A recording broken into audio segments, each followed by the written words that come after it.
On our continuous coverage on the Citi Newsroom today, we bring you a focus on the University of Ghana Medical Center. Of course, it's one of the centers where COVID-19 is being treated. We've told you loads of stories about the UGMC, but our focus is on how they are managing COVID-19 thus far. Behind me is the intensive care unit, ICU, and what happens in there is that people who are critically ill are brought in there. Let me have a conversation now with the Director of Medical Services at the University of Ghana Medical Center. Since you started your admissions, I believe that should be somewhere in March, how many have you recorded so far and how many people have gone through your facility? Well, so far we've had about 120 diagnosed. We've had 111 admitted. We've had 4 mortalities or 4 deaths.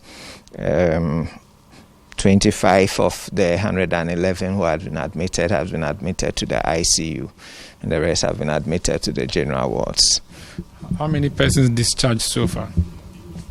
So discharged so far, we are looking at about 80. So over the period, these are statistics that you have. You've talked about 4 deaths. Was it recent? Was it at the beginning? How did the hospital react to this? Oh, well, I think it's been spread out, but 3 or more at the beginning and 1 lately. 2 of them were admitted. 2 of them died almost on arrival after referral to this place. So, for lay persons who are listening to us who hear that it's not COVID that killed these 4 people you're talking about, why should they be afraid of COVID-19? Well, I wouldn't say people should be afraid per se, but people should be cautious because in general, I mean, this is an infection, it's a pandemic. We know that it's a worldwide problem, and everybody has to be careful because you don't know who is going to get it. You can't predict how the disease is going to take its course when you get it. You may be asymptomatic, but somebody in your house may, also not be too lucky like yourself. So we all need to take the general precautions that we've been told. Do you need more staff? Currently, we are fine, but if you take, for example, ICU, if we'll have to expand, or let's say maybe the capacity is 16. Currently, we have 4 patients, we are fine. But maybe when a lot more people get admitted to the 16, then we may have to get some additional staff. So currently, your ICU is not full? No. But is your COVID ward full? No, we have 28 patients on admission. Our capacity is 36. All right, so you still have more space. We still have more space. Thank you so much for speaking to us. So that's the medical director, the director in charge of medical services here at the University of Ghana Medical Center, and the breakdown has been given to us. It's our continuous coverage on the Citi Newsroom of our health facilities, their capacities, and what they have been doing thus far. My name is Umaru Sandamado. Well, so this is a donning room where they prepare before they go in, and this lady is just been dressed up, ready to go. How long have you been doing this for? We started in March. We started nursing them in March, the COVID patients in March. Okay, and you've been here throughout? Yes, please. She's done donning, and she's going to go into the intensive care unit, and the healthcare continues. The dedicated medical staff are here attending to the patients who are here now. To be brought to this part means your health condition may have gotten to a critical level.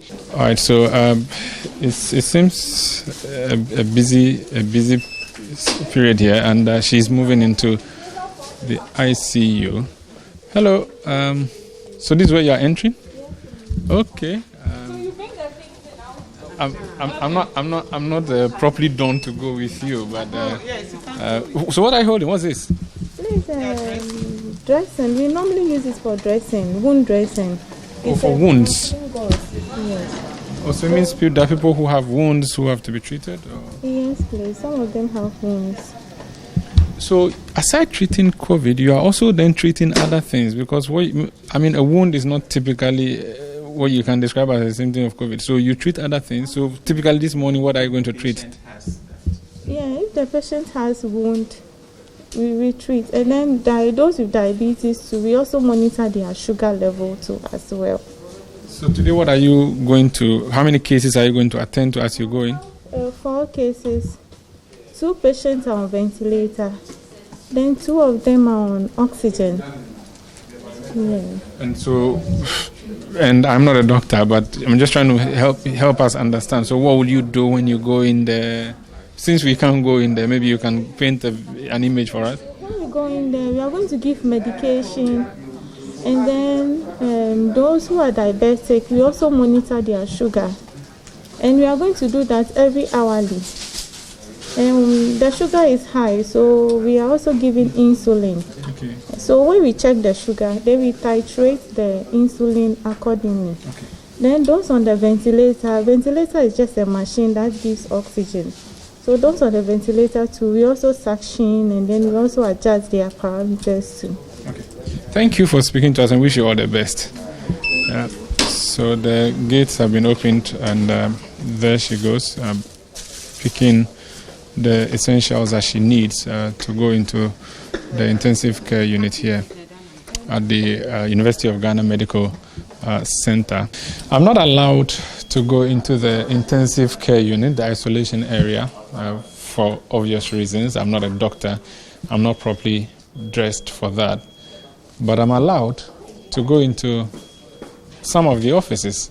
This office is the chatting room. Hello. Good day, all of you. Which room is this? You are in the monitoring room of our intensive care unit, the University of Ghana Medical Center intensive care unit.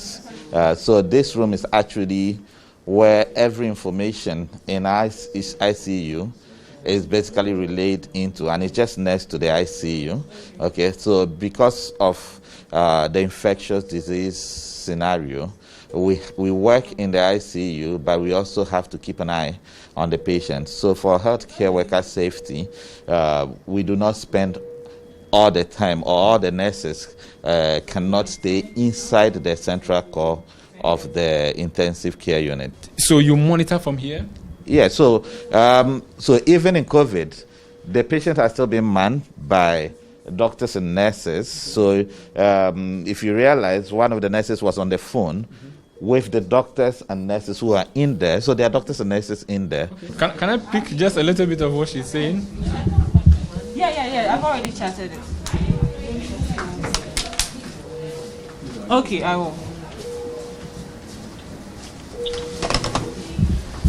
All right, so that's a communication from just across the wall. And so then you are directly communicating with the people if they need anything. So there's a way they reach you, and there's a way you reach them. Exactly. So there are multiple ways technologically that we can keep with them.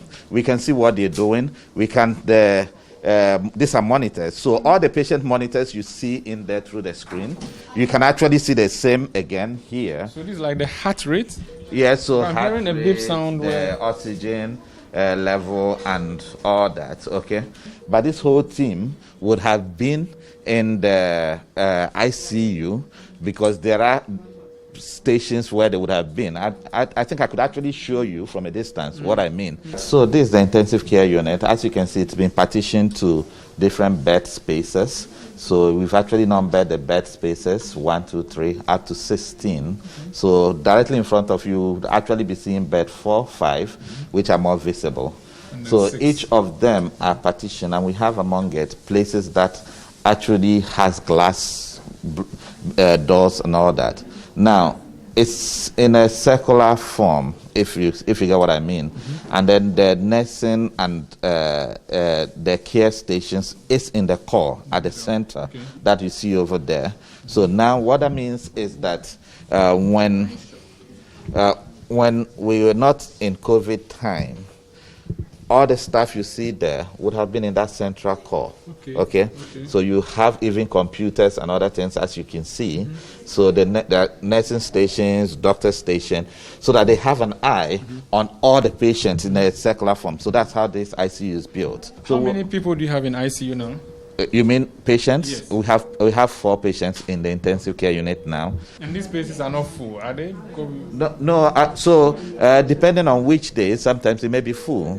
So depending on the numbers that we get in, we may be able to take all of them in, but some days we may not be able to. And that is actually the important thing to bear in mind, that our capacity is finite. I mean, at some point in time, if we continue to get severe or critical, that we may get to a point where even though we are functionally capable in this place, we may not have enough spaces in other places to take care of. But as we speak, there is enough space to accommodate more patients. The patients that we've been called at the moment, I think there are about 3 of them that needs to be moved. We will be able to move them. To bring them here. So you're going to have 7 ICU. No, so we're going to discuss where they're going to go. Okay. This is Citi Newsroom on Citi TV.